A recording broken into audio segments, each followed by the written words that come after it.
Ayan, ngayon po, apat na lang sila nandito. Sila na lang. Ngayon po, tatanungin ko po kayo kung kayo po yung yung mga asawa nyo, girlfriend nyo, asawa, misis, kaibigan, or situationship. Sa tingin niyo po, saan po dapat yung pinaka-best kiss? Interview. Answer. Best kiss. Saan po? Sa kamay, sa noo, kahit saan? Beso-beso lang. Beso-beso lang. Usually, beso-beso lang. Sa'yo, sir? Love it. So, ang girlfriend niya na love it. Sa'yo, sir? Kiss lang. Kiss me lang. Sa'yo, sir? Grabe, patagalin mo yan. Sir? Ano, oh? Sa'yo, sir? Kiss me. Sa'yo, sir? Kiss lang. Okay, ngayon po, gagawin niyo po yun sa katabi niyo.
tatakpan. 1, 2, 3. Okay. Okay. Excuse po. 1, 2. 1, 2. Bebe. 1, 2, 3. Okay. Thank you. Okay. 1, 2, 3. Okay. Thank you.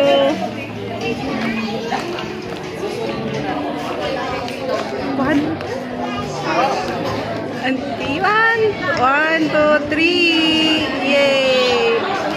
Thank you. Ay, sige. Bebe, pwede pa ko ako.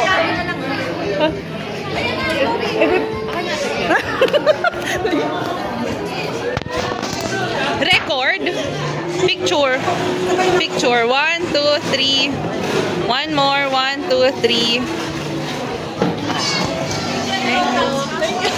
Thank you po.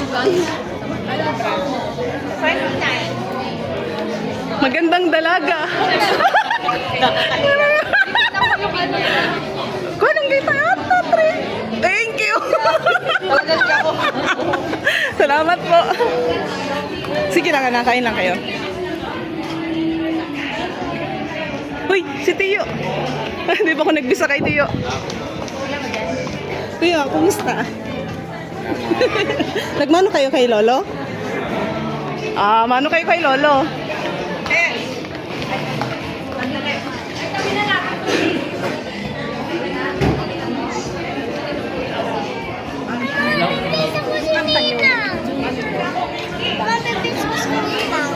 Sige na. Ninang magbe-bless daw po siya, di ba? Ayan. Picture na ako kay Ninang. 1, 2, 3. Kuka tayo ng patayo mamaya.